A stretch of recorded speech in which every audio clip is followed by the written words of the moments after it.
Captain Gerald Hawkins grabbed the PA microphone, pointed his thick finger straight at the black woman standing by the cockpit door, and announced to 300 passengers, "This airline insists on putting political correctness over your safety.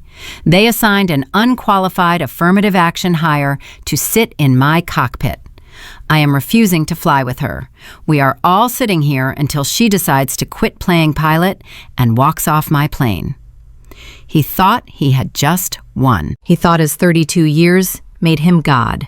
He had no idea that the woman he just humiliated owned every single bolt on that aircraft, and what she was about to do to him would destroy everything he ever built. Before we get into this story, I want to invite you to subscribe to the channel and follow this story all the way to the end. And drop a comment telling me what city you're watching from so I can see how far this story reaches. Now, let's get into it. General Jerry Hawkins checked his Rolex and cursed under his breath. 8:15 in the morning and his first officer still hadn't shown up.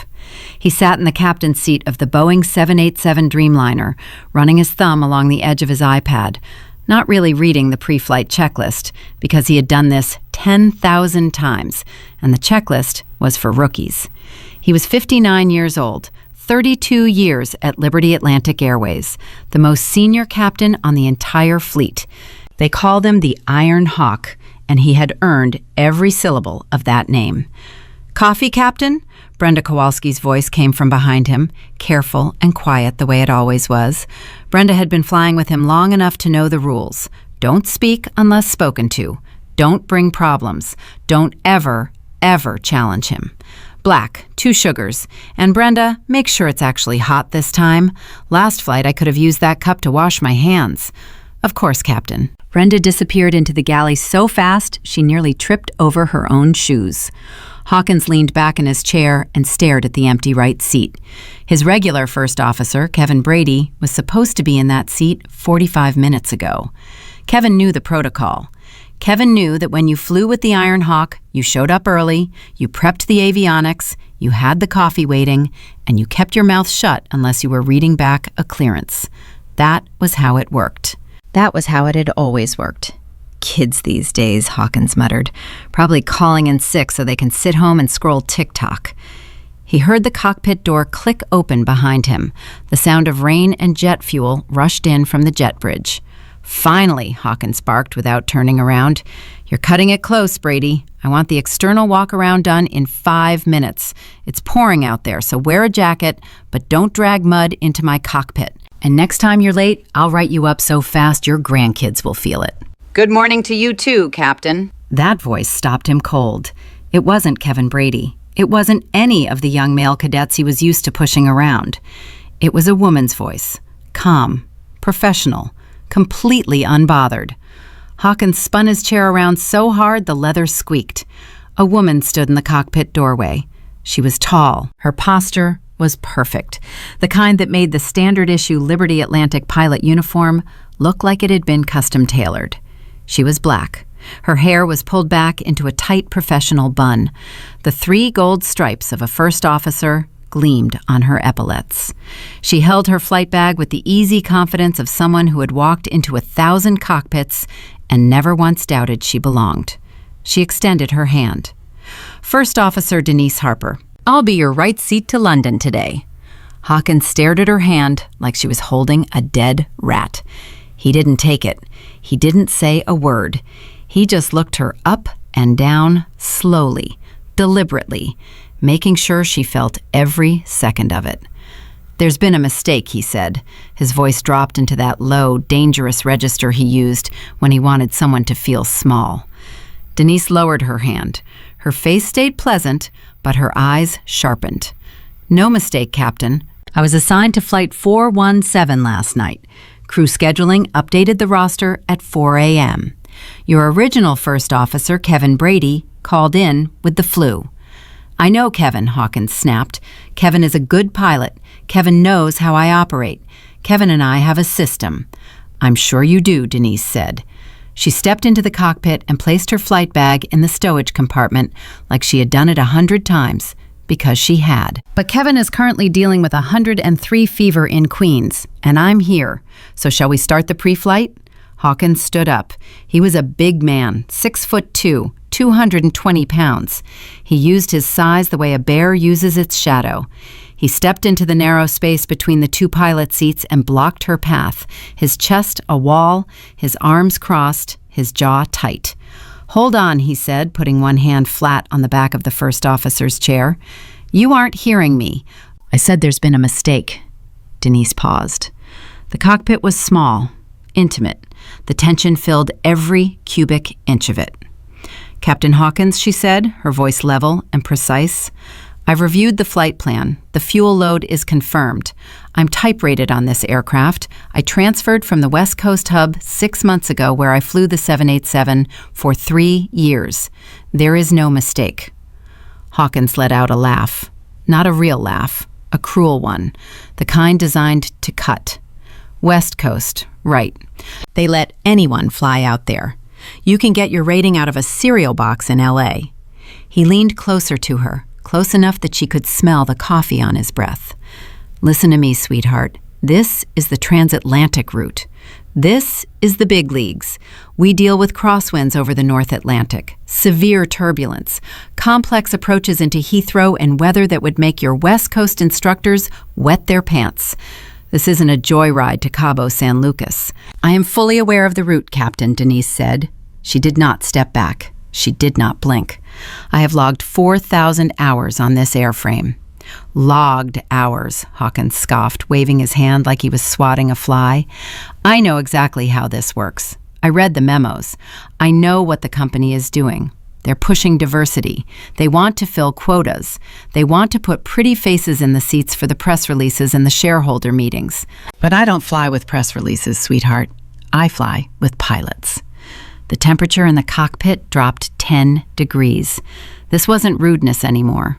This wasn't a grumpy captain having a bad morning.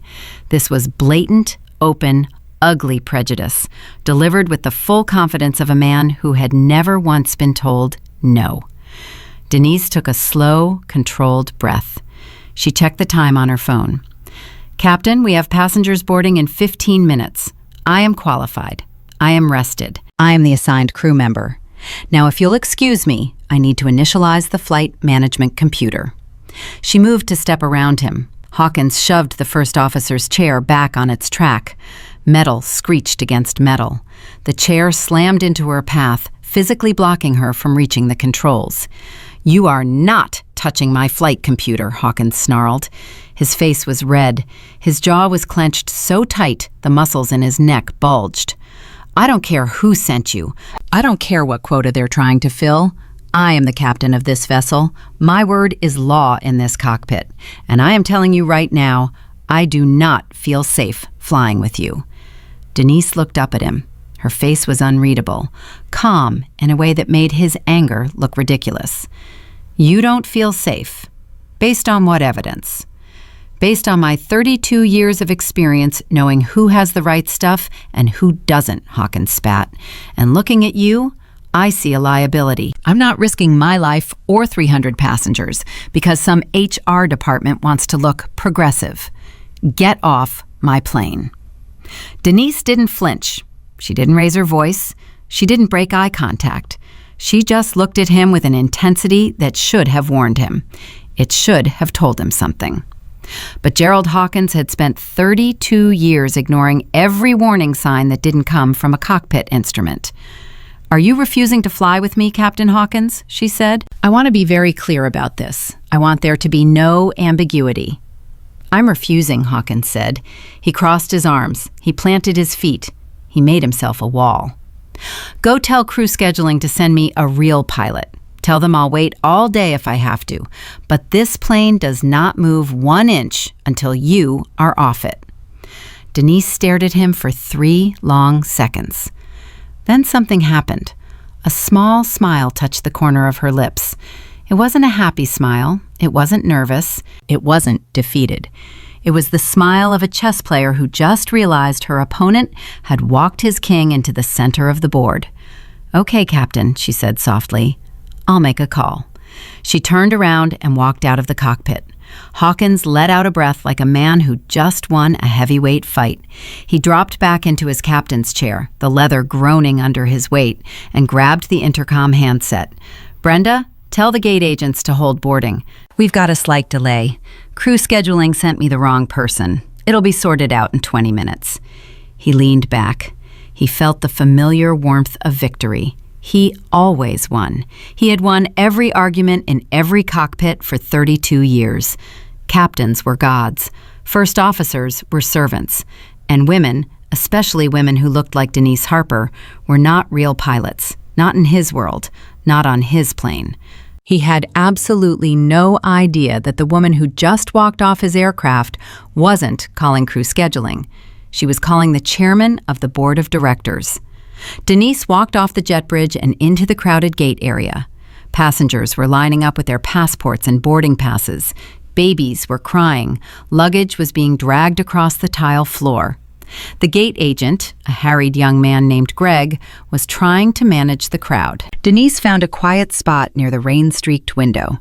She looked out at the 787 sitting on the wet tarmac, the plane she was supposed to be flying, and pulled out her phone.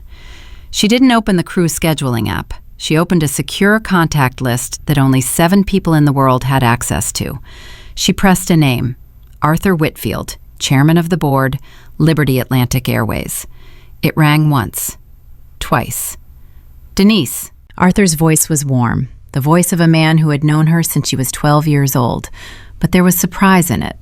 "I thought you were wheels up to London by now. What's going on?" "We have a situation, Arthur." "What kind of situation?"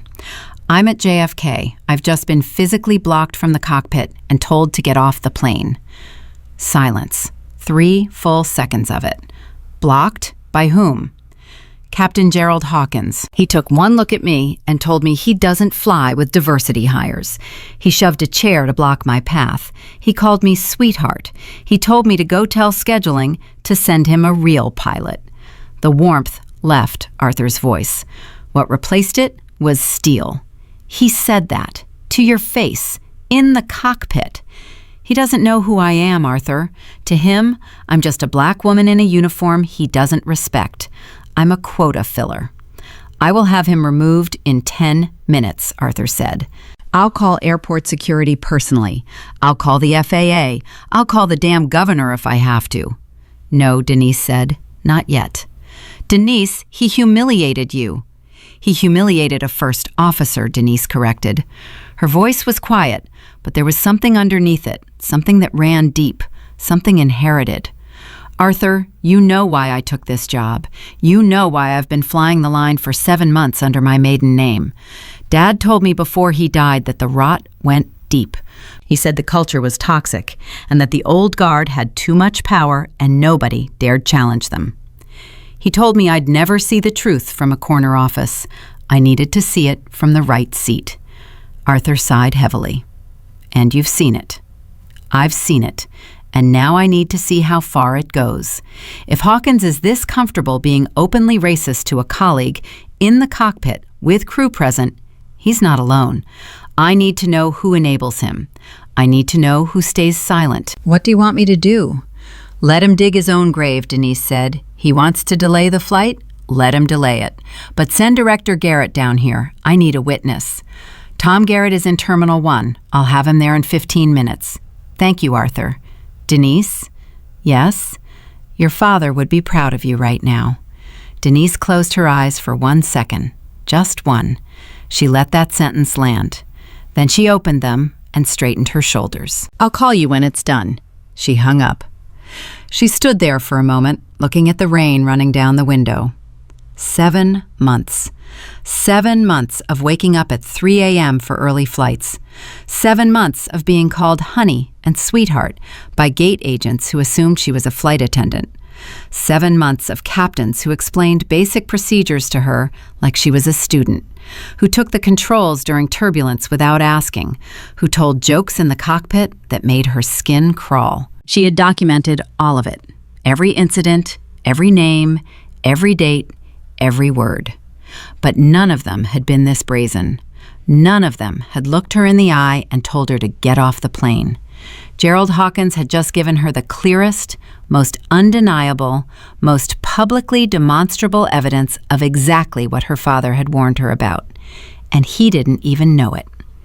Denise smoothed her uniform, straightened her wings, and walked toward the gate desk. Greg, the gate agent, looked up, flustered. "First Officer Harper, Captain Hawkins just radioed down. He said you're being reassigned, and we should hold boarding." "That's not accurate, Greg," Denise said. She said it clearly. She said it loudly enough that the first 6 passengers in the boarding line could hear every word. "Captain Hawkins has refused to fly with me. He has not contacted crew scheduling. He has not filed any safety concern. He looked at me, decided he didn't want a black woman in his cockpit, and told me to leave." The noise around gate A4 died, like someone had pulled the plug on a speaker. Conversation stopped mid-sentence. A businessman lowered his newspaper. A mother holding a toddler turned around. The gate agent's mouth fell open. "I'm sure there's a misunderstanding," Greg stammered. "There is no misunderstanding," Denise said. His words were clear. "And I'm not leaving. I am the assigned first officer for Flight 417, and I am going back on that plane." She turned and walked back down the jet bridge. Behind her, she heard the click and whir of phone cameras activating. The passengers had smelled blood in the water. Good, she thought. Let them watch. Back in the cockpit, Hawkins was having the time of his life. He had his feet up. He was sipping his coffee.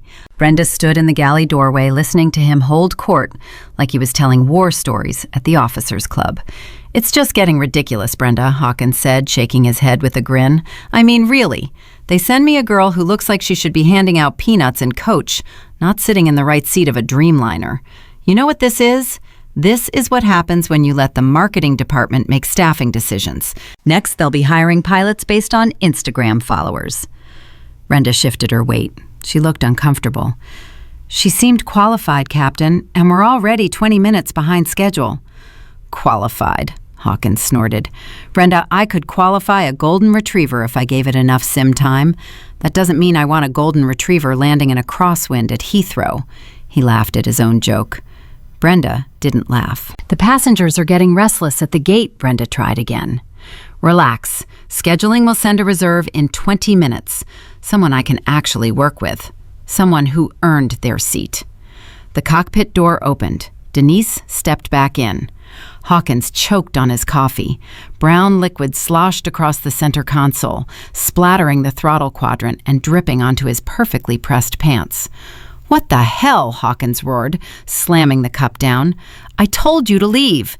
Are you deaf or just stupid?" "I am the first officer of this flight," Denise said. Her voice had changed. The pleasantness was gone. What was left was titanium. "I am not leaving my post because of your bigotry. Now we can do this one of 2 ways. You can sit down, complete the pre-flight, and we can fly these 300 people to London, or you can explain to every single one of them why their trip is canceled because you can't stand the sight of a black woman in a pilot's uniform." Hawkins unbuckled his seatbelt and stood up so fast the chair rocked. He was shaking, not with fear, with rage, pure, white-hot, unchecked rage.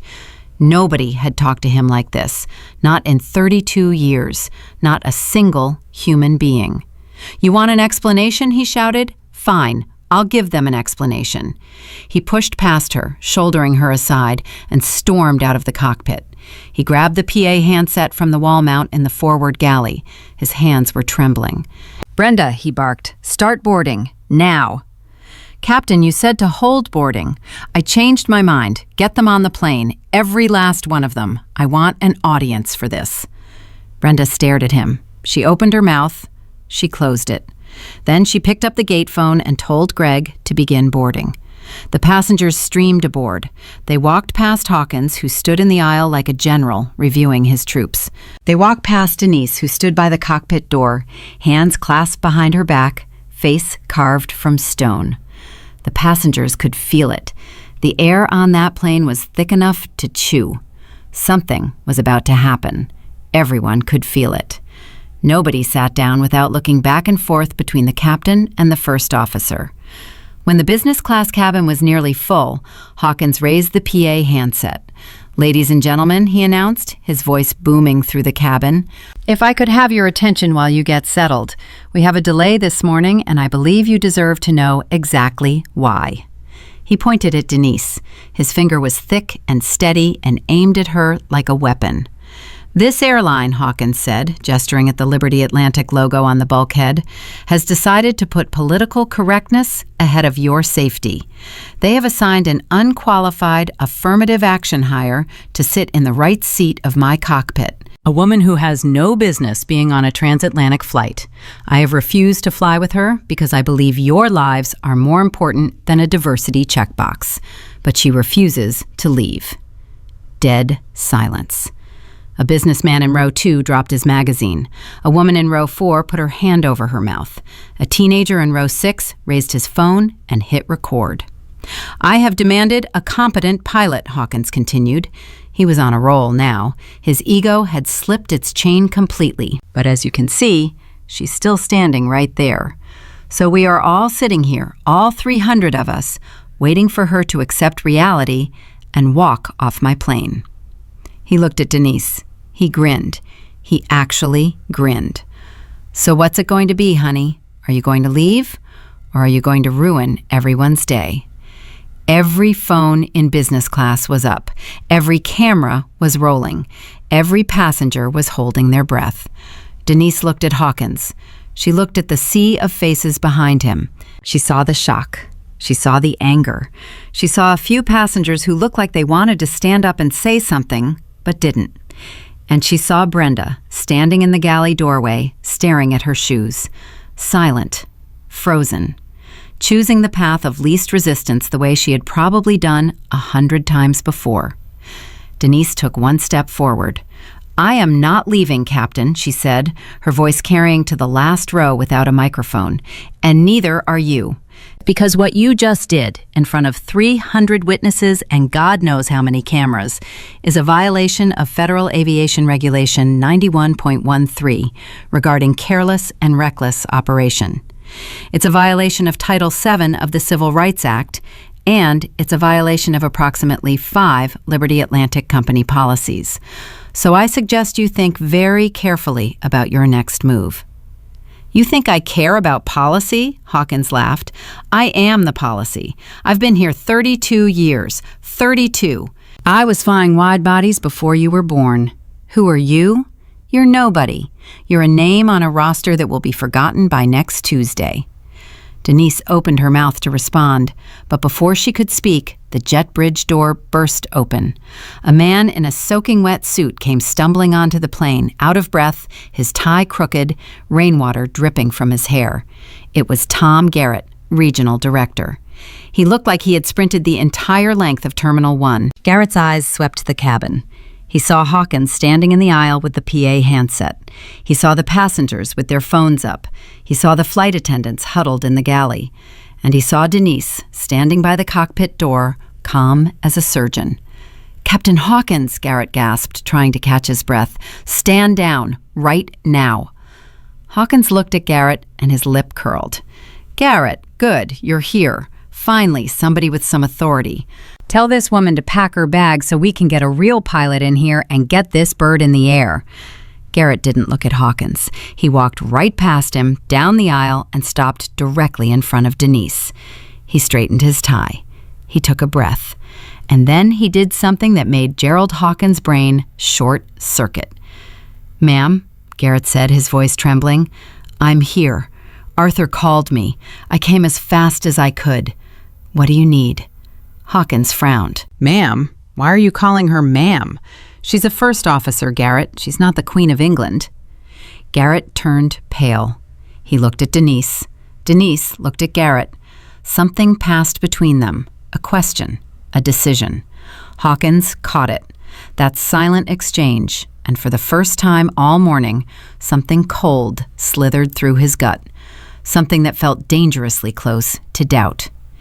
"Garrett," Hawkins said, his voice losing just a fraction of its thunder. "What's going on? Who is this woman?" Garrett swallowed hard. He didn't answer. Hawkins looked at Denise. She was watching him with that same strange intensity she'd had in the cockpit. That look he'd dismissed. that look he should have paid attention to. "Who are you?" Hawkins demanded. Denise reached into her jacket, slowly, deliberately. She pulled out a lanyard she usually kept tucked inside her shirt. On the end of it was an ID card, not a regular crew badge, not the standard blue and white plastic rectangle that every pilot and flight attendant wore. This card was platinum black. It had a holographic seal. It was the kind of identification that only 5 human beings on the entire planet possessed. She held it up so Hawkins could see it, so the passengers could see it, so every camera in that cabin could see it. "Captain Hawkins," Denise said, "you asked who I am." She paused. The silence in that cabin was absolute. 300 people weren't breathing. "My name is Denise Caldwell. My father was Raymond Caldwell. He founded this airline 41 years ago. When he passed away 9 months ago, he left controlling interest to me. I am the majority owner and the CEO of Liberty Atlantic Airways." She let those words hang in the air like a guillotine blade suspended by a thread. "And you," she said, looking Gerald Hawkins directly in the eye, "are fired." The words hit Gerald Hawkins like a freight train to the chest. His mouth opened. Nothing came out. His brain, 32 years of unchecked arrogance packed tight inside his skull, simply refused to process what he had just heard. Owner. CEO. Caldwell. The name Caldwell was on the building. The name Caldwell was on every tail fin of every aircraft in the fleet. The name Caldwell was stitched into the carpet in the executive lobby that Hawkins had walked across 1,000 times without ever once looking down. He stared at the platinum black ID card in her hand. The holographic seal caught the overhead light and threw a tiny rainbow across his face. And in that moment, Gerald Hawkins looked like a man watching his own funeral. "That's a lie," he said. His voice cracked on the second word. He looked at Garrett, desperate, searching for the punchline. "Garrett, tell her to stop. Who is she really? Some kind of auditor? An HR plant? What is this, a hidden camera thing?" Tom Garrett took a full step away from Hawkins. He looked at the man the way you look at a car accident you don't want to be associated with. "Captain Sterling, this is Miss Denise Caldwell. She inherited majority control of Liberty Atlantic Airways 9 months ago, following the death of her father, Raymond Caldwell. She is your employer. She is my employer. She is the employer of every single person on this aircraft and every single person wearing this uniform anywhere in the world." A passenger in row 3 whispered, "Oh my God." It carried through the silent cabin like a gunshot. Hawkins' knees buckled. He grabbed the nearest seat back to keep himself upright. The color left his face so fast, he looked like a man bleeding out from the inside. His eyes darted around the cabin, the phones, the cameras, the faces. Every single passenger was staring at him, and not one of them was on his side. He saw disgust. He saw fascination. He saw a teenage boy in row 6 grinning from ear to ear, his phone held high and steady, recording every frame of the most humiliating moment of Gerald Hawkins' life. The transformation was instantaneous. The snarling wolf became a trembling dog.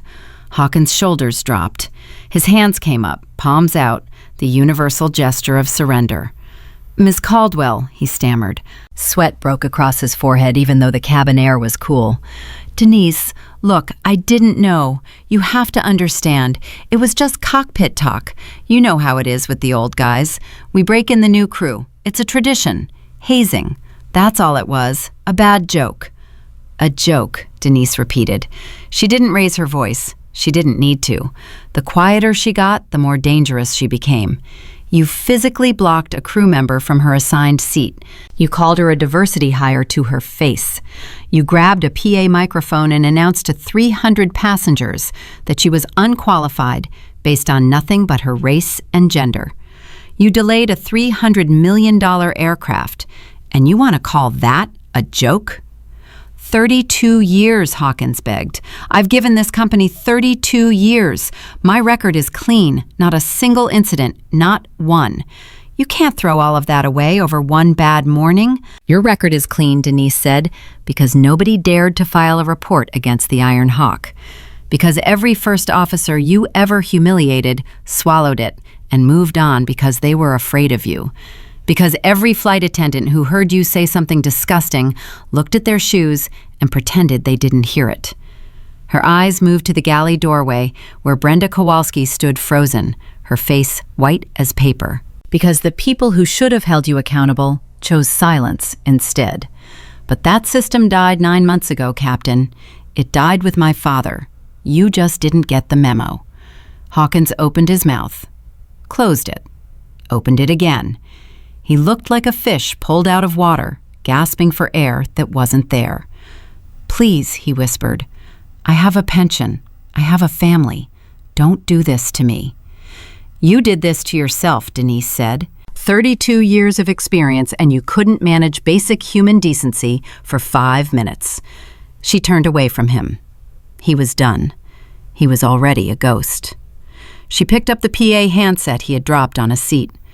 Ladies and gentlemen, Denise said, her voice clear and steady through the cabin speakers. This is Denise Caldwell speaking. I am a qualified Boeing 787 pilot, and I am also the owner and CEO of Liberty Atlantic Airways. I want to personally apologize for what you have just witnessed. The behavior of Captain Hawkins represents everything I am committed to eliminating from this company. It will not stand. We will need to briefly deplane while I arrange a replacement crew. Every passenger on this flight will receive substantial compensation for the delay. I thank you sincerely for your patience and your decency. She clicked off the PA. Applause broke out in the cabin. Not polite applause, real applause. The kind that comes from people who just watched something they thought only happened in movies. But Denise wasn't finished. She set the handset down and turned toward the galley. Brenda Kowalski and 3 other flight attendants were huddled together like survivors of an earthquake. Brenda had tears running down her cheeks. The youngest attendant, a girl who couldn't have been more than 24, was biting her thumbnail so hard it bled. Brenda, Denise said, walking toward them. How long have you been flying with Captain Hawkins? Brenda's voice came out in a squeak. 7 years, Miss Caldwell. 7 years. And in those 7 years, did you ever hear him speak to another crew member the way he spoke to me today? Brenda didn't answer, but her eyes did. They filled with something that looked a lot like shame. Brenda, I need you to answer me. He can be difficult, Brenda whispered. He has strong opinions, but he's the captain. We just try to keep the peace. We try to get through the flight without problems. That's our job. Your job, Denise said, is the safety of every person on this aircraft, including the crew. When Captain Hawkins physically blocked me from the cockpit, you were standing right there. You said nothing. When he grabbed the PA microphone and called me an affirmative action hire in front of 300 passengers, you stood right there. You said nothing. When he turned to you and said, I look like I should be serving drinks instead of flying the plane, you looked at your shoes. Brenda sobbed. He's the captain. What was I supposed to do? You were supposed to do something, Denise said. Anything. You could have called the gate. You could have radioed operations. You could have said one word, just one. Stop. That's all it would have taken. But you didn't, because staying quiet was easier than being brave. The young flight attendant stepped forward, her eyes red and wet. That's not fair. You don't understand what it's like flying with him. He screams at people. He gets crew members transferred if they cross him. We were scared. I understand fear, Denise said. Her voice softened, but it didn't bend. I understand the pressure of hierarchy, but I watched 4 crew members stand by while a colleague was attacked for the color of her skin. I didn't see fear. I saw a system where toxic behavior goes unchallenged because everyone has decided that looking away is the cost of keeping their job. She paused. She looked at each of them, one by one. My father built this airline, Denise said. He built it from one leased 727 and a prayer. He told me before he died that the planes were fine, but the culture was rotting from the inside. He told me the silence was worse than the bigotry, because the silence is what let the bigotry survive. He was right. She turned to Garrett. Director Garrett? Yes, Ms. Caldwell. Collect their badges. The entire cabin crew is relieved of duty effective immediately, pending a full ethics review. Their employment is terminated. Brenda's hand flew to her mouth. The young attendant burst into tears. "You can't do this. We didn't do anything wrong." Denise looked at her. "Exactly. You didn't do anything. And at Liberty Atlantic, starting today, that is no longer acceptable." It was 9:47 a.m. when two Port Authority police officers walked Gerald Hawkins off the Boeing 787 Dreamliner. They didn't handcuff him. They didn't need to. The man who had walked onto that plane an hour ago with the swagger of a king was now shuffling down the jet bridge like a patient being discharged from a hospital. His shoulders were caved in. His eyes were empty. The gold epaulets had been removed from his jacket. Garrett had taken them personally, unclipping them with the quiet efficiency of a man stripping medals from a disgraced soldier. The gate area was chaos. 300 passengers milled around, some furious about the delay, most electrified by what they had witnessed.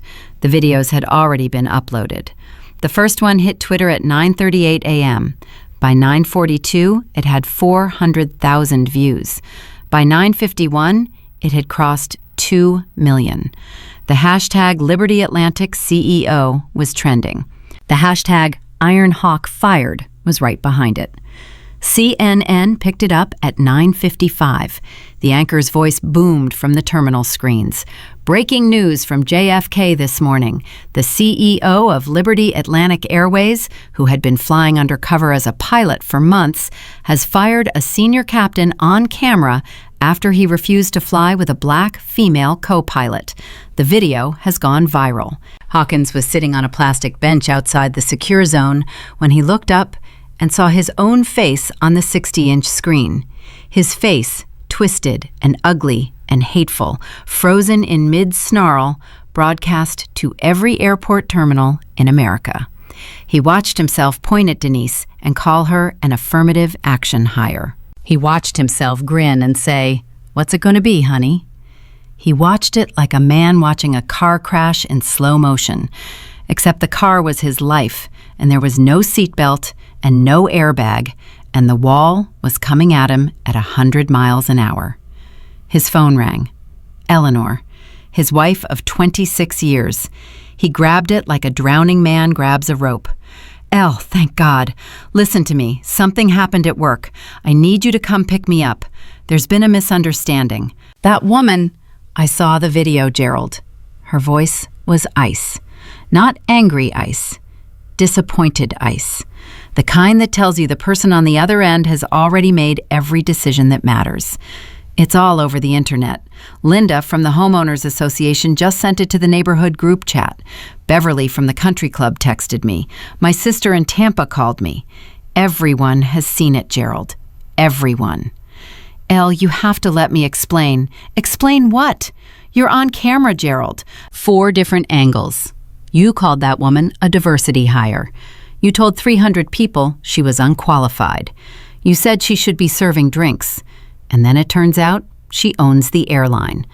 What exactly are you going to explain to me? She set me up, Elle. She was pretending to be a regular pilot. She tricked me.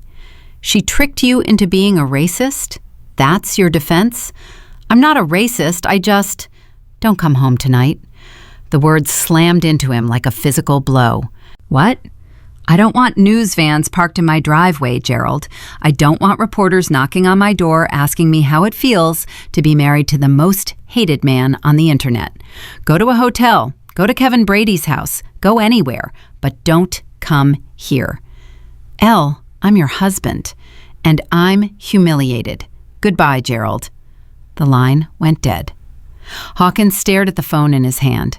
His home screen showed 17 missed calls, 8 text messages, 4 voicemails.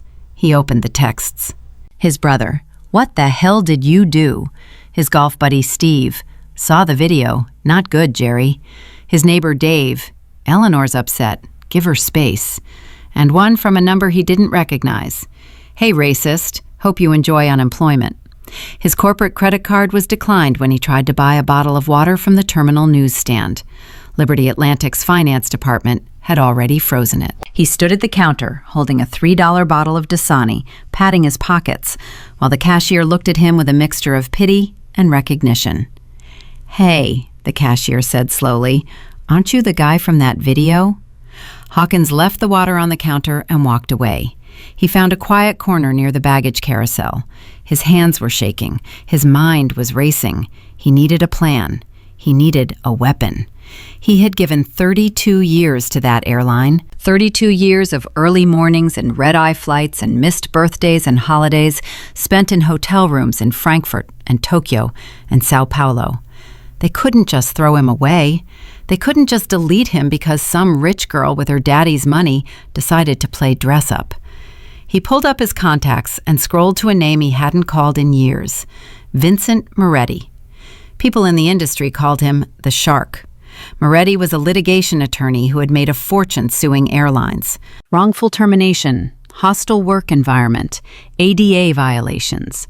If there was a way to squeeze money out of an airline, Moretti had found it, litigated it, and cashed the check. Hawkins dialed. Moretti. Vincent, it's Gerald Hawkins. I used to fly for Liberty Atlantic. Used to, I heard. The video is everywhere, Gerald. You looked bad. It was edited, taken out of context. She provoked me. She hid her identity to entrap me. I want to sue them, Vincent. Wrongful termination, defamation, emotional distress. I want $50 million. There was a pause on the other end. Hawkins could almost hear the gears turning, the calculator running, the predator smelling blood. $50 million is ambitious, Moretti said, but I've seen worse cases win. The union angle is strong. Were you given a disciplinary hearing before termination? No. She fired me on the spot, in front of passengers, on camera. That's a due process violation right there. The collective bargaining agreement requires a formal hearing before termination of a senior captain. She skipped it. That's what I'm saying, Vincent. She didn't follow procedure. What else do you have? Hawkins lowered his voice. I have 32 years of knowledge about that company, Vincent. I know where every skeleton is buried. I know about the fuel hedging losses they hid in 2019.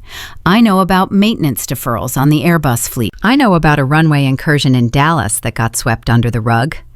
I can burn them to the ground. Moretti was quiet for 3 seconds. When he spoke again, his voice had the smooth, eager tone of a shark that just tasted blood in the water. Come to my office tomorrow morning, 9 o'clock sharp. Bring everything, every document, every email, every memo you ever saved. We're going to war, Gerald. Hawkins hung up. For the first time since Denise Caldwell held up that platinum black ID card, he felt something other than humiliation. He felt rage. Cold, focused, weaponized rage. Denise Caldwell thought she had won. She thought firing him on camera would be the end of it. She thought he would crawl away and disappear. She had no idea who she was dealing with. Gerald Hawkins didn't crawl. Gerald Hawkins fought. And he fought dirty. 35,000 feet above the Atlantic Ocean, Denise Caldwell was flying. Not sitting in a boardroom, not reading legal briefs. Flying.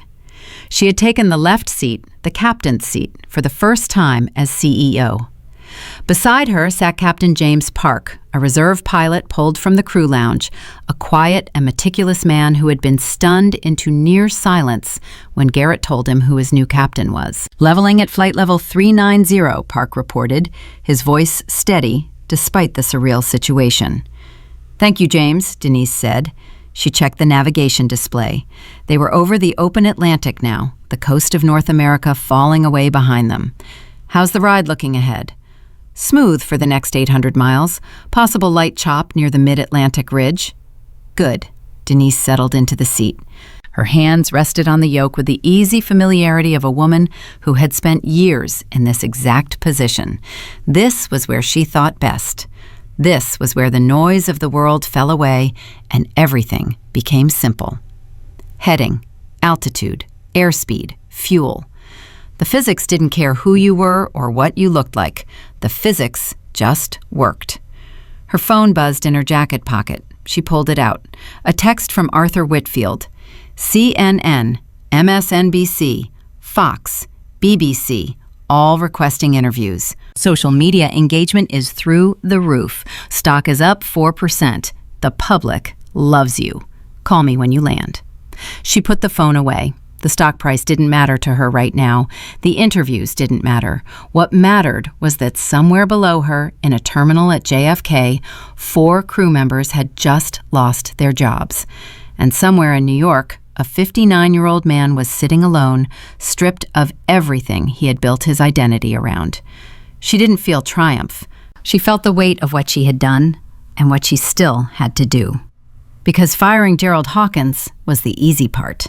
Anyone could cut out a tumor. The hard part was making sure the cancer hadn't spread. She thought about her father. Raymond Caldwell had started Liberty Atlantic with nothing, a leased 727, a handful of routes nobody else wanted, a stubborn belief that an airline could be built on respect. He had grown it into a fleet of over 200 aircraft, serving 4 continents, employing 43,000 people. And somewhere along the way, the culture had curdled. The old guard had calcified. Men like Hawkins had built little kingdoms inside the company, protected by seniority and silence. And Raymond had either not seen it or not had the strength to fight it in his final years. That was why he left it to her. Not to his board, not to his executives, to her, because she was the only one who would do what needed to be done. Park's voice broke through her thoughts. "Captain Caldwell, London Center is requesting we switch to 132.6. Denise keyed the radio. "London Center, Liberty Atlantic 417, switching to 132.6. Good day." She flew on through the night, the Atlantic stretching endlessly below her, dark and patient and indifferent. Behind her, the passengers drank their free champagne and showed each other the viral videos on their phones and told each other they had been there. They had seen it happen. They had watched a woman take back her father's airline in real time. Ahead of her, London waited. And beyond London, a war she didn't yet know was coming. Because Gerald Hawkins was not going to disappear quietly. General Hawkins was loading his weapons, sharpening his knives, and preparing to burn everything Denise Caldwell loved to the ground. And he had just hired the most dangerous lawyer in New York to help him do it. The lawsuit landed on Denise Caldwell's desk at 8:47 a.m. on a Monday morning, exactly 1 week after she fired Gerald Hawkins on a packed Boeing 787 at JFK.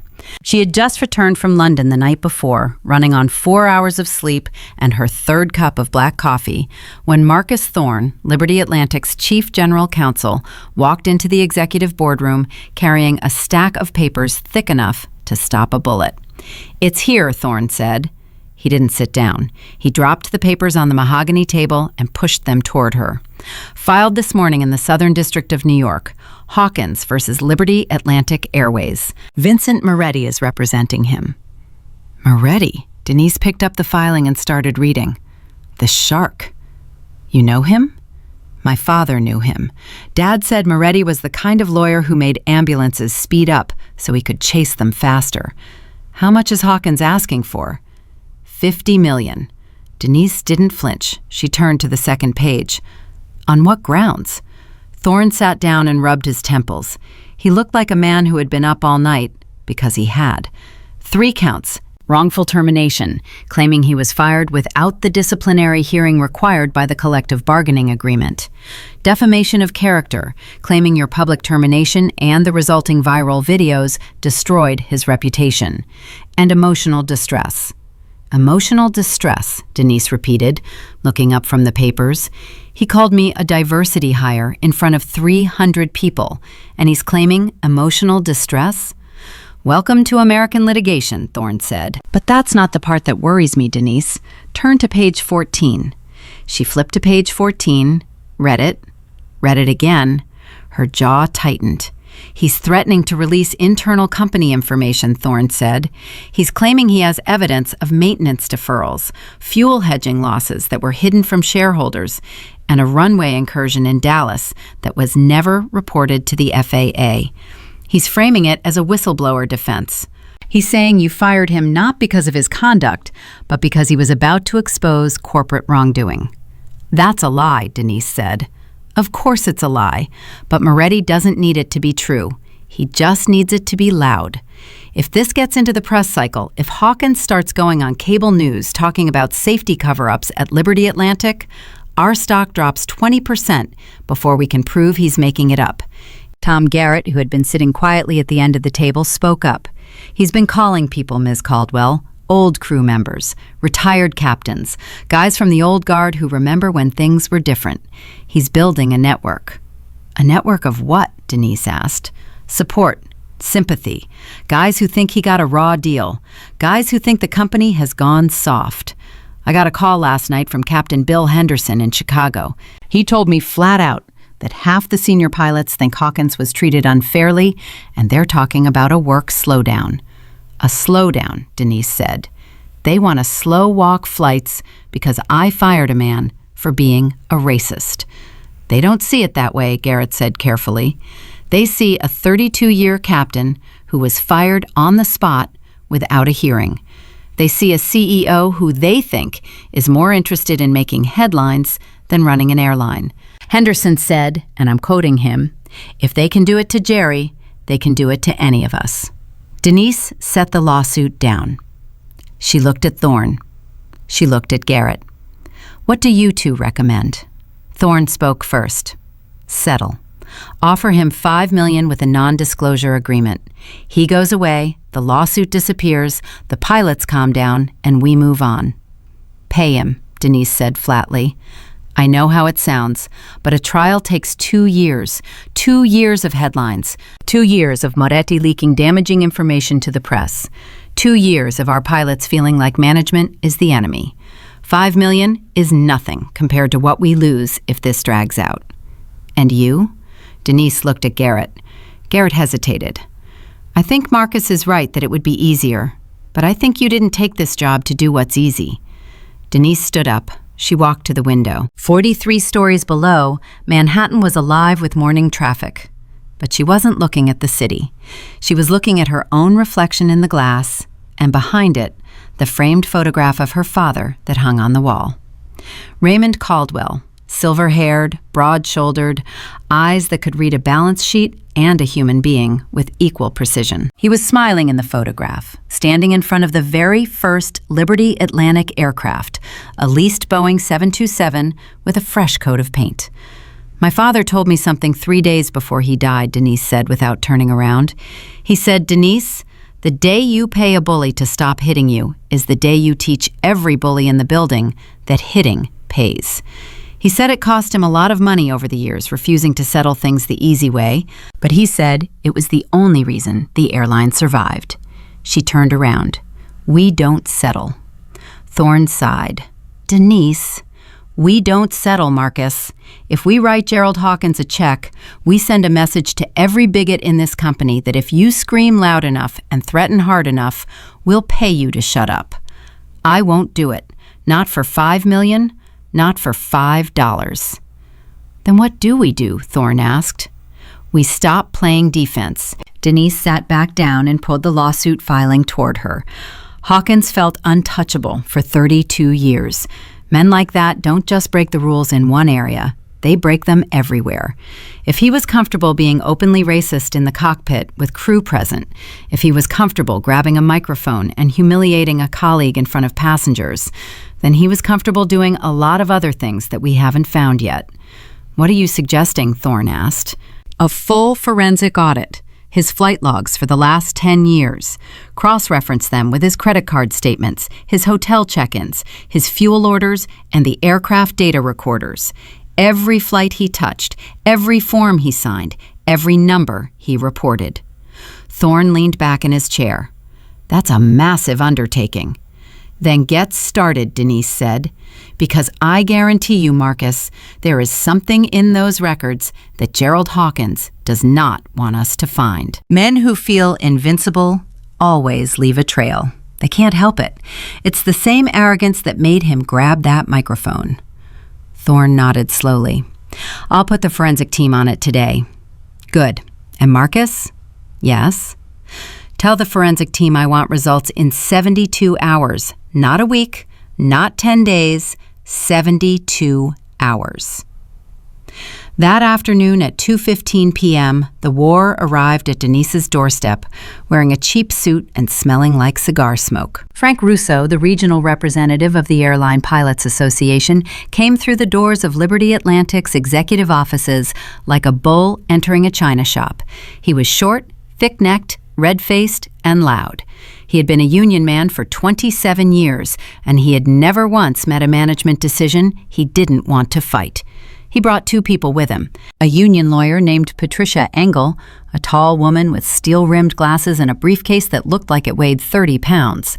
And behind them, looking freshly pressed and newly confident, was Captain Bill Henderson from Chicago, the same man Garrett had warned Denise about.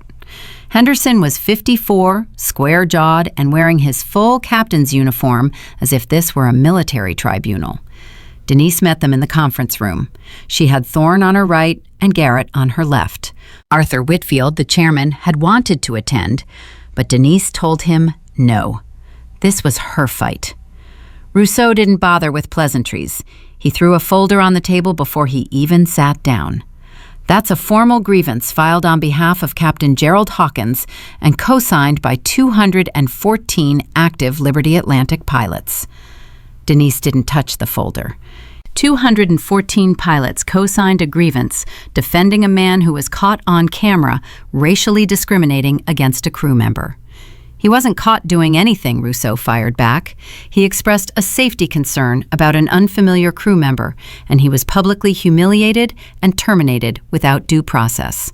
Section 14B of the Collective Bargaining Agreement requires a formal disciplinary hearing before the termination of any pilot with more than 10 years of seniority. You skipped it. That makes this termination illegal. It makes it irregular, Thorne corrected, not illegal. Don't play word games with me, counselor, Rousseau snapped. We both know what a labor arbitrator is going to say. Reinstate Hawkins with back pay, or we file for emergency arbitration and every pilot at Liberty Atlantic starts working to rule tomorrow morning. You know what that means? Every flight departs exactly on schedule, not 1 second early. Every checklist gets done twice. Every maintenance concern, no matter how minor, gets written up and grounded until a mechanic signs off. Your on-time performance drops to 40% in a week. Your passengers start booking with— I did, Henderson said, his voice firm but not hostile. And I want to be clear, Ms. Caldwell, I don't agree with what Jerry said. The way he talked to you was wrong. But I've known Jerry Hawkins for 20 years. He's flown through hurricanes. He landed a 767 with a failed hydraulic system in Bogota in 2011. He saved lives. 32 years of service, and you erased him in 30 seconds on camera. That scares every pilot in this company. It should scare every racist in this company, Denise said. See, that's the problem, Henderson said, leaning forward. You're making this about race. Most of us see this as a labor issue. A captain was fired without a hearing, period. If you can do it to him, you can do it to any of us. I can't do it to any of you, Denise said, because none of you stood in front of 300 passengers and called a fellow crew member an unqualified affirmative action hire based on the color of her skin. None of you physically blocked a first officer from sitting in her assigned seat. None of you grabbed a PA microphone and turned a commercial aircraft into your personal stage for a racist tirade. Gerald Hawkins did all of those things, and he did them because he believed after 32 years of being protected by people like you that there would be no consequences. The room went silent. Henderson looked down at his hands. Rousseau jumped back in. Pretty speech. Doesn't change the contract. Section 14B, disciplinary hearing. You violated it. Mr. Rousseau, Denise said, I'm going to ask you a question, and I want you to think very carefully before you answer, because there are 6 lawyers in this building who are going to remember what you say. Rousseau crossed his arms. Ask. If Gerald Hawkins had walked onto that plane, looked at a white male first officer, and refused to fly with him for no reason other than personal prejudice, would you be sitting in this chair right now demanding a hearing? Rousseau opened his mouth, closed it, opened it again. I'll answer for you, Denise said. No, You wouldn't, because if the victim had been a white man, you would have called Hawkins an idiot and told him to apologize and move on. But because the victim was a black woman, you've decided this is a fight worth having. You've decided that 214 pilots should put their names on a document defending a man whose behavior is on video for the entire world to see. And you've done this because somewhere deep in the structure of this union, the assumption has always been that pilots like me are guests in your house, that we should be grateful to be here, that we should take the abuse quietly and not make a fuss. Patricia Engel finally spoke. Her voice was cool and precise. Ms. Caldwell, with respect, you're making assumptions about my client's motivations. This is a procedural issue. It's a moral issue wrapped in a procedural excuse, Denise said. And I'm not going to pretend otherwise. Here is what I will do. I will agree to a formal review of the termination by an independent panel, not an arbitrator chosen by the union, not a manager chosen by me, an independent panel of 3 retired federal judges. They will review the video evidence, the witness statements, the flight data, and the contract. If they determine that the termination was unjust, I will personally write Gerald Hawkins a check. But if they determine that his conduct warranted immediate dismissal, the grievance is withdrawn, the work to rule threat ends, and every one of those 214 pilots writes a letter acknowledging that discrimination has no place at Liberty Atlantic. Russo's face turned a deeper shade of red. You want 200 pilots to write apology letters? I want 214 pilots to decide what side of history they're on, Denise said. Because right now, Mr. Russo, their names are on a document defending a racist, and that document will eventually become public. And when it does, every one of those pilots will have to explain to their families, their friends, and their passengers why they thought Gerald Hawkins deserved a second chance, but Denise Caldwell didn't deserve a first one. Henderson stood up abruptly. His chair scraped against the floor. He looked at Russo. He looked at Engel. Then he looked at Denise. I want my name off that grievance, Henderson said quietly. Bill, Russo warned. I said I want my name off it, Frank. Henderson's voice was shaking. She's right. I watched that video 20 times and I told myself it was about procedure. But it's not. Jerry said what he said. He meant it. And I put my name next to his because I was afraid of what happens to old pilots when the world changes. But I'm not going to be the guy who defended that. Not in front of my daughter. Not in front of anyone. He picked up his hat from the table and walked out of the conference room without another word. Rousseau watched him go. His face was unreadable, but his hands were gripping the edge of the table hard enough to turn his knuckles white. Patricia Engel made a note on her legal pad and said nothing. We'll consider your proposal, Rousseau said through his teeth. He stood up, grabbed his folder, and walked out. Engel followed him without a word. When the door closed, Garrett exhaled like he'd been holding his breath for 20 minutes. That was the most intense meeting I've ever been in. It's not over, Denise said. Rousseau will agree to the panel because he has no choice. The video is too damaging. But he'll try to slow walk it. He'll try to drag it out until the public forgets. What about the lawsuit? Thorne asked. Moretti isn't going away just because the union folds.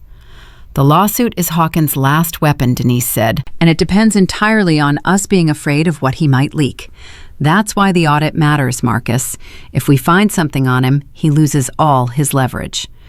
A man threatening to expose your secrets doesn't scare you when you're holding his. At 11:22 p.m. that night, Denise was alone in her father's old office. She hadn't redecorated it. The leather chair still smelled like him. The bookshelves still held his first editions of aviation histories and his framed photographs with presidents and prime ministers. She was reading through printouts of internal safety reports, looking for any truth in Hawkins' claims about maintenance deferrals, when her phone rang. It was Thorne. His voice was different, alert, almost excited. Denise, the forensic team found something. It's been 36 hours. You said 72. They didn't need 72. Once they started pulling the thread, the whole thing unraveled. Can you come to the office? I'm already here.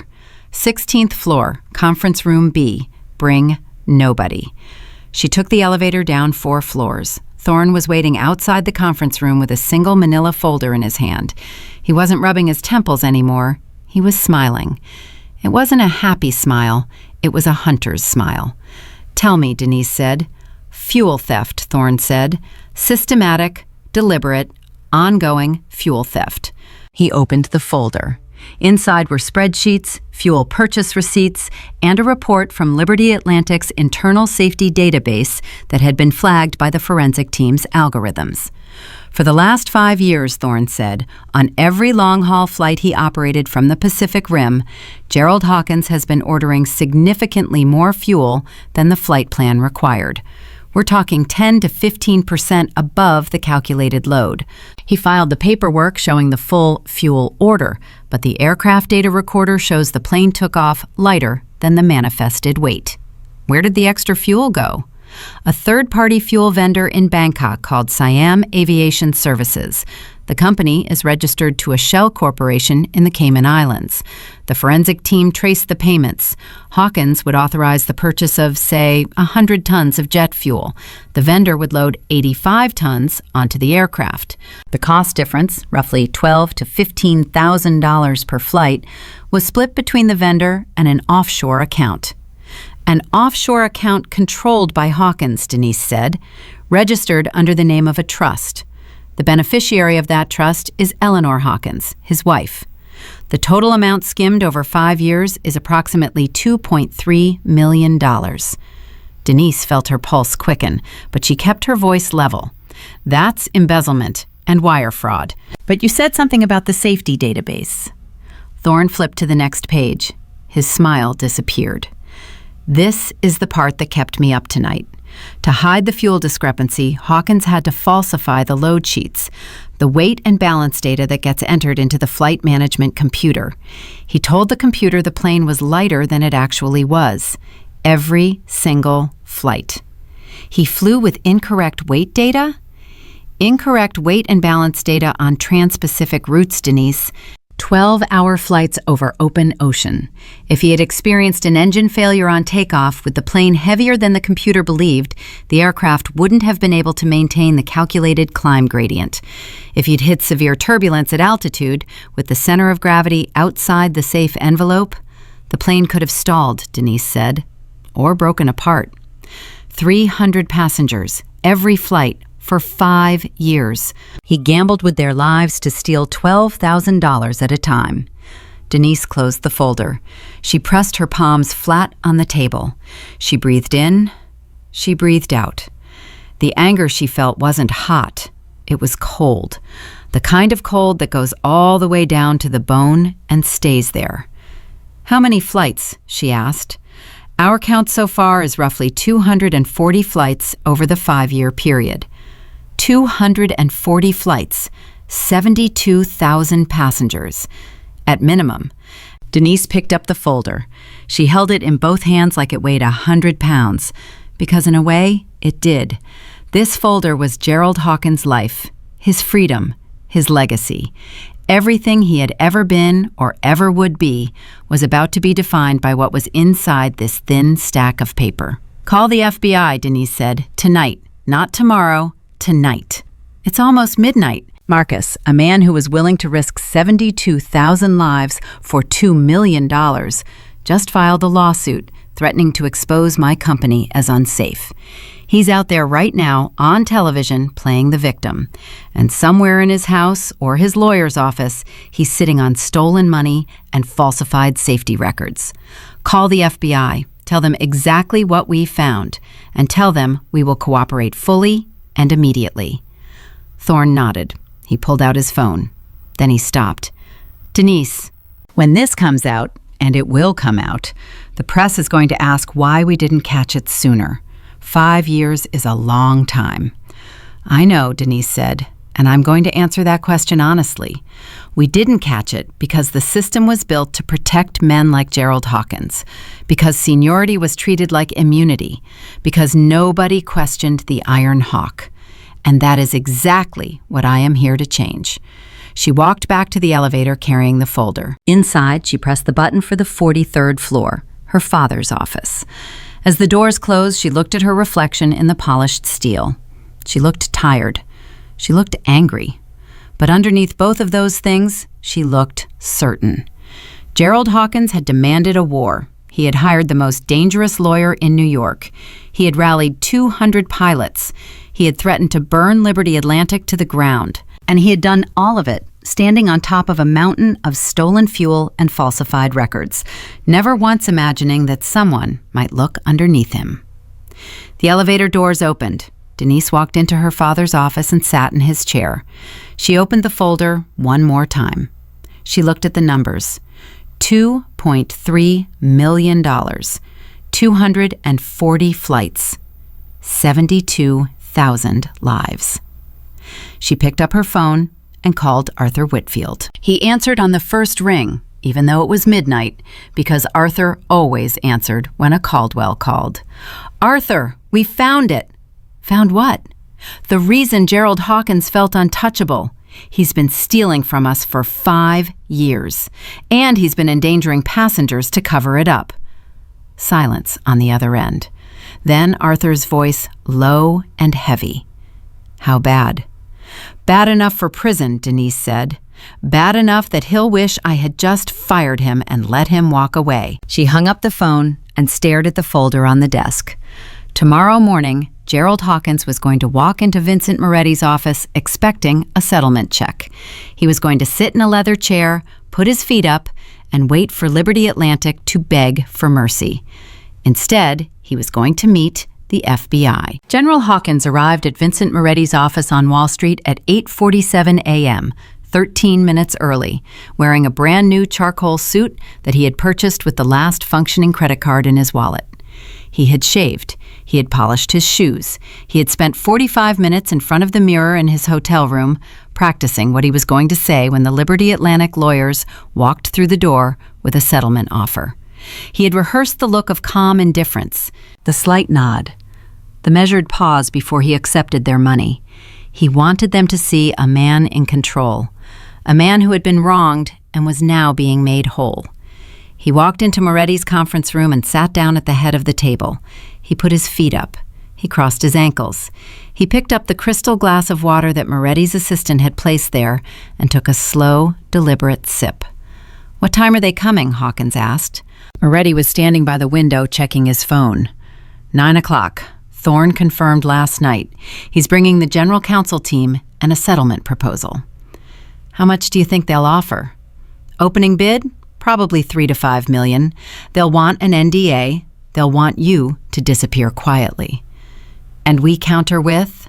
15 million, non-negotiable, plus your full pension, restored benefits, and a public statement from the company acknowledging that your termination was handled improperly. Hawkins smiled. It was the first real smile he'd worn in 8 days. "You know what the best part is, Vincent? She thought she was so clever, flying around undercover, playing pilot. She thought she could embarrass me on camera, and that would be the end of Gerald Hawkins. But here I am, sitting in a lawyer's office on Wall Street, about to collect a check with a lot of zeros on it. And she's the one who has to pay." Moretti didn't smile back. He was looking at his phone with a slight frown. "They're here. Front desk says 4 people." 4? Thorne and who else? "Didn't say. Let me go meet them." Moretti walked out. Hawkins adjusted his tie. He took another sip of water. He practiced his face one more time. Calm, dignified, wronged, but willing to be reasonable. That was the look. That was the play. The conference room door opened. Denise Caldwell walked in first. She was wearing a white suit that made her look like she was carved from marble. Her hair was pulled back tight. Her face showed nothing. Behind her was Marcus Thorne, carrying a single manila folder. And behind Thorne, 4 men in dark blue windbreakers with 3 yellow letters on the back that made Gerald Hawkins' heart stop beating for 2 full seconds. FBI. Hawkins' feet came off the table so fast, he kicked the crystal glass. Water splashed across the polished wood and dripped onto the carpet. He stood up. His chair rolled backward and hit the wall. "What the hell is this?" he said. His voice cracked on the word hell. "Vincent, what is this?" Moretti came in behind the agents. His face had gone the color of old paper. He looked at the FBI agents. He looked at Denise. He looked at Hawkins. And Hawkins saw something in Moretti's eyes that sent ice water through his veins. Moretti didn't look confused. He looked like a man who had just realized he was standing on a landmine. "This is a settlement meeting," Moretti said, but his voice had lost all its teeth. "You can't bring federal agents into a private legal negotiation." "This isn't a settlement meeting, Mr. Moretti," Denise said. She picked up the manila folder and slid it across the table. It glided across the wet surface and stopped directly in front of Hawkins. "This is a crime scene." Hawkins looked down at the folder. He didn't open it. He didn't need to, because printed on the tab in Thorne's precise handwriting were two words that ripped the floor out from under him. Siam Aviation. His face went gray. Not white, gray. The color of a man whose blood has decided to leave his extremities and retreat to his core. The body's ancient response to a threat so severe that survival becomes the only priority. "I don't know what that is," Hawkins said. "Open it," Denise said. "I don't have to open anything. This is a setup. Vincent, tell them, this is entrapment." Moretti was already reading over Hawkins' shoulder. His eyes moved across the page. Fuel purchase orders, aircraft weight manifests, bank statements from a trust account in the Cayman Islands, wire transfer records, the name Eleanor Hawkins highlighted in yellow. Moretti stepped back from the table. He stepped back from Hawkins. He stepped back the way a person steps away from a burning building. "Gerald," Moretti said slowly, "what is Siam Aviation Services?" "It's nothing. It's a fuel vendor. Every airline uses third-party fuel vendors in Southeast Asia. It's standard." "Standard," Denise repeated. "Is it standard to order 100 tons of fuel and load 85? Is it standard to pocket the cost difference through an offshore shell corporation? Is it standard to falsify the weight and balance data on a Boeing 787 to hide the discrepancy? Because that's what you did, Captain Hawkins. 240 times over 5 years. $12,000 to $15,000 per flight. $2.3 million total." The room was silent, except for the sound of Hawkins' breathing. Short, ragged breaths. The breathing of a trapped animal. "You thought you were firing me for being a racist," Denise said, and her voice dropped to a whisper that somehow filled every corner of the room. "And honestly, Gerald, that was enough. That was more than enough. You could have walked away. You could have taken your disgrace and your unemployment and your shattered reputation and disappeared. But you didn't. You hired a lawyer. You filed a lawsuit. You threatened my company. You tried to blackmail me with secrets you thought would scare me into writing you a check." She leaned forward. "So I decided to look under the hood. And Gerald, what I found under the hood is going to put you in prison." "Those records are falsified," Hawkins blurted. "Someone planted them. You're framing me because I embarrassed you. This is retaliation." "The records came from Liberty Atlantic's own flight data recorders," Thorne said, speaking for the first time. "Black box data, Captain. Tamper-proof, time-stamped, verified by the FAA's own digital forensics team, who have been working with us for the past 48 hours. "The FAA is involved," Moretti said. His voice sounded like a man who had just stepped on a second landmine. "The FAA, the FBI, and the Department of Transportation's Office of Inspector General," Thorne said. "Captain Hawkins falsified weight and balance data on international flights carrying an average of 300 passengers. He flew trans-Pacific routes with the aircraft heavier than the flight management computer believed. If he had lost an engine on takeoff from Bangkok, the plane would not have been able to maintain the required climb gradient. If he had encountered severe turbulence with the center of gravity outside the certified envelope, the aircraft could have entered an unrecoverable stall." 72,000 passengers, Denise said. "That's how many people sat on your planes over 5 years while you played Russian roulette with their lives to steal $12,000 a flight. Mothers, children, grandparents flying to see their families. You risked every single one of them." Hawkins' legs gave out. He didn't sit down.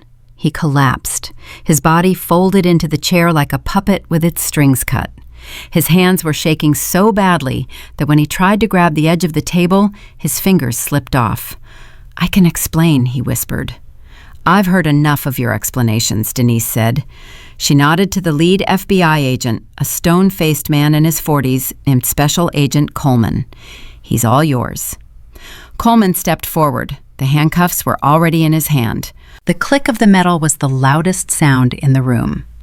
"Gerald Raymond Hawkins, you are under arrest for wire fraud, grand larceny, and reckless endangerment of an aircraft in violation of Title 18 of the United States Code. You have the right to remain silent. Anything you say can and will be used against you in a court of law. You have the right to an attorney. If you cannot afford an attorney, one will be provided for you. Do you understand these rights?" Hawkins didn't answer. He was staring at the folder on the table. The numbers, the bank statements, the fuel receipts. 5 years of carefully constructed theft, hidden behind his reputation and his seniority and his bluster. All of it laid out on paper in black and white. Undeniable, inescapable. "Vincent," Hawkins croaked, "do something." Every eye in the room turned to Moretti, the shark, the man who had sued airlines for sport, the man who had promised Hawkins they were going to war. Moretti picked up his briefcase. He straightened his jacket, and he said 6 words that sealed Gerald Hawkins' fate. "I'm withdrawing as counsel. Effective immediately." "You can't do that," Hawkins screamed. "We have a contract. You said we were going to war." "That was before I found out my client was a felon," Moretti said. He didn't look at Hawkins. He looked at Denise. "Miss Caldwell, I want it on the record that I had no knowledge of any criminal activity by my client. The lawsuit is withdrawn." "Noted," Denise said. Moretti walked out without looking back. The door closed behind him with a soft click that sounded like a coffin lid. The FBI agents lifted Hawkins to his feet. His legs barely held him. They turned him around and pulled his wrists behind his back. The handcuffs closed with a sound that echoed off the conference room walls. "You set me up," Hawkins said, and now the tears came. Not dignified tears, ugly tears. The tears of a man who is watching everything he ever was dissolve in real time. "You planned this from the beginning. You flew on my plane on purpose. You wanted this to happen." Denise looked at him. She looked at the man who had shoved a chair into her path, the man who had jabbed his finger in her face and called her a diversity hire, the man who had grabbed a microphone and announced to 300 people that she didn't belong in his cockpit, the man who had stolen $2.3 million and risked 72,000 lives and then had the audacity to sue her for $50 million. "I didn't plan anything, Gerald," Denise said. "I walked onto your plane as a first officer. All you had to do was let me sit down. All you had to do was treat me like a colleague. All you had to do was be a decent human being for one morning. But you couldn't, because you looked at me and you didn't see 4,000 hours of flight time. You didn't see 3 years on the 787. You didn't see a qualified pilot. You saw a black woman who didn't belong in your world, and you decided to destroy her. The only thing you destroyed was yourself." The agents walked Hawkins toward the door. His feet dragged on the carpet. His sobbing echoed down the hallway. As they passed through the reception area, Moretti's staff stood frozen at their desks, watching the man who had walked in 13 minutes ago, practicing his victory face, now being escorted out in handcuffs, with tears running down his chin. Denise stood at the conference room window and watched until the elevator doors closed behind him. Then she turned to Thorne. "Release everything. The press statement, the audit findings, all of it. I want the world to know exactly what he did and exactly what Liberty Atlantic did about it. No spin, no corporate language, the truth." "It'll be on every network by noon," Thorne said. "Good." The trial took 4 months. Gerald Hawkins' court-appointed attorney tried everything. He argued entrapment. He argued selective prosecution. He argued that the fuel discrepancies were industry-standard variations and that the weight and balance data was within acceptable tolerances. The jury didn't buy any of it. The black box data was irrefutable. The offshore bank records were irrefutable. The testimony of the Bangkok fuel agent, who had been arrested by Thai authorities and agreed to cooperate in exchange for a reduced sentence, was devastating. On a Tuesday afternoon in federal court in Manhattan, the jury returned a guilty verdict on all counts in under 3 hours. The judge, a 71-year-old former Navy pilot who had spent 20 years on the federal bench, looked at Hawkins over the top of his glasses and said, "Mr. Hawkins, in my years on this bench, I have sentenced drug dealers, bank robbers, and men who committed acts of violence. But I have rarely encountered a defendant whose crimes were as cold-blooded as yours. You held the lives of tens of thousands of people in your hands, and you treated those lives as worthless. You stole from your employer, you lied to your colleagues, and when you were caught, you tried to destroy the woman who had the courage to stop you." He sentenced Gerald Hawkins to 14 years in federal prison. Eleanor Hawkins filed for divorce 3 days later. She sold the Greenwich house for $2.1 million, kept every penny, and moved to Sarasota, Florida. She changed her last name back to her maiden name. She never visited Gerald in prison. Not once. The offshore accounts were seized. The Shell Corporation was dissolved. The Bangkok fuel agent received 4 years in a Thai prison. Every penny of the $2.3 million was recovered and placed into a new Liberty Atlantic safety fund dedicated to upgrading fuel monitoring systems across the entire fleet. Frank Russo quietly withdrew the union grievance. The 214 pilots who had co-signed it began removing their names one by one, and within 6 weeks, not a single signature remained. Captain Bill Henderson, the man who had walked out of Denise's conference room that day, became one of the most vocal advocates for the new culture. He gave interviews. He spoke at crew training sessions. He told anyone who would listen that the day he took his name off that grievance was the day he became the pilot he should have been all along. And Brenda Kowalski. Brenda, who had stood in the galley doorway and looked at her shoes while Hawkins humiliated a colleague. Brenda, who had been fired along with the entire cabin crew that terrible morning at JFK. Brenda wrote Denise a letter, 4 pages, handwritten, delivered to the executive office by regular mail. She didn't ask for her job back. She didn't make excuses. She wrote about 23 years of flying. She wrote about every time she had seen something wrong and said nothing. She wrote about the shame that kept her awake at night. And she wrote about the moment Denise looked at her and said, "You didn't do anything," and how those 4 words had broken something inside her that needed to be broken. Denise read the letter twice. Then she picked up the phone and called Brenda personally. "I'm starting a new crew training program," Denise said. "It's called the Caldwell Standard. It teaches every crew member, from the most junior flight attendant to the most senior captain, that they have the right and the duty to speak up when they see something wrong. I need someone to lead it, someone who understands what silence costs, someone who learned the hard way." Brenda was crying so hard she could barely speak. "Why me? After everything? Why would you trust me?" "Because you wrote that letter," Denise said. "Because the person who wrote that letter isn't the same person who stood in that galley. And because the best person to teach people why silence is dangerous is someone who lived inside that silence and found the courage to walk out of it." Brenda accepted. She became the director of crew standards and ethics, reporting directly to Denise. She flew to every hub in the Liberty Atlantic network. She stood in front of thousands of crew members and told them her story. She told them about the galley. She told them about the shoes. She told them about the shame.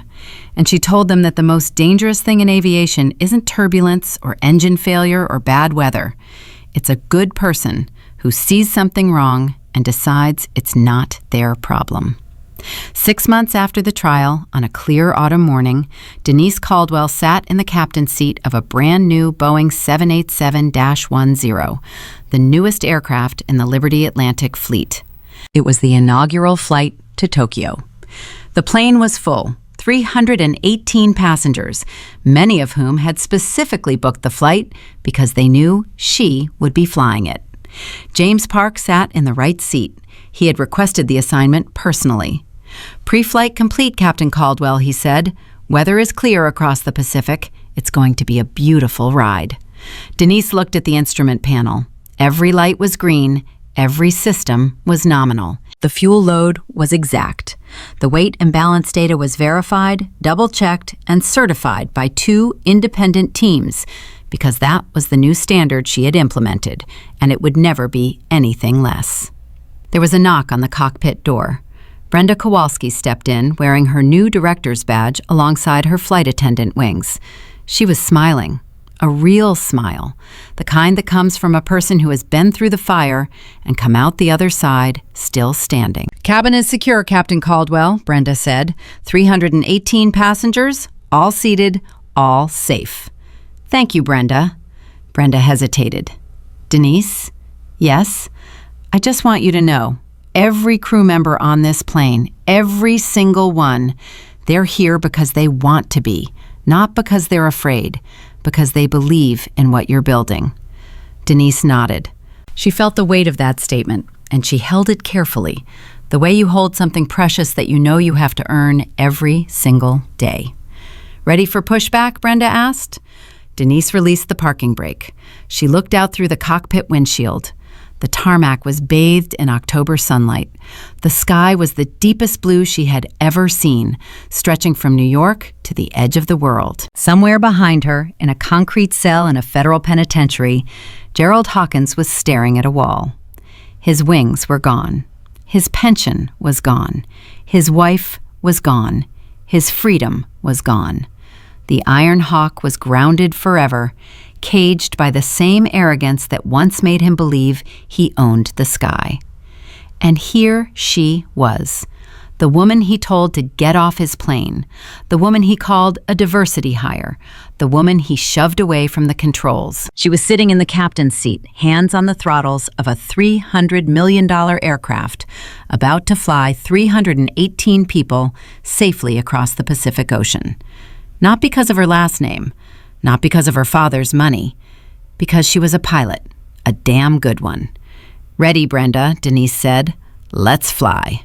The engines roared to life. The Boeing 787-10 rolled forward, gathered speed, and lifted off the runway into a sky that had never looked wider or brighter or more full of possibility. Denise Caldwell didn't just save her father's airline. She rebuilt it. She proved that power doesn't come from seniority or volume or intimidation. It comes from the quiet, unbreakable decision to do what is right, even when every force around you is begging you to look away. She proved that silence is not neutrality.